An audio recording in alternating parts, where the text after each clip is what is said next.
میرا نفسیاتی مشاہدہ ہے کہ لوگوں کے ناخوش رہنے کی ایک بڑی وجہ کمپیریزن بھی ہے۔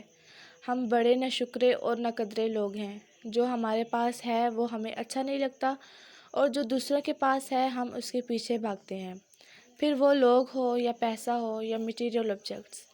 آج کی ٹیکنالوجی نے ہم سے صبر اور شکر چھین لیا ہے۔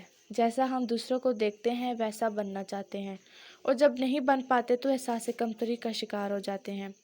آج کی یوتھ ایسے بے شمار مسائل سے دوچار ہے۔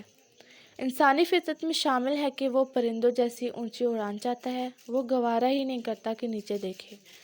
ہمارے معاشرے میں شو آف ایک عام مسئلہ ہے۔ جس کے پاس جو ہے وہ دوسروں کو دکھانا چاہتا ہے، شاید صرف دکھانا نہیں بلکہ جلانا چاہتا ہے۔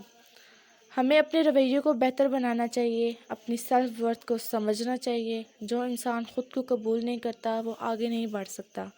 آپ پینڈو ہوں، آپ مہاجر ہوں، آپ شہری ہوں، آپ دیہاتی ہوں، آپ کو ترقی کرنے سے کوئی نہیں روک سکتا۔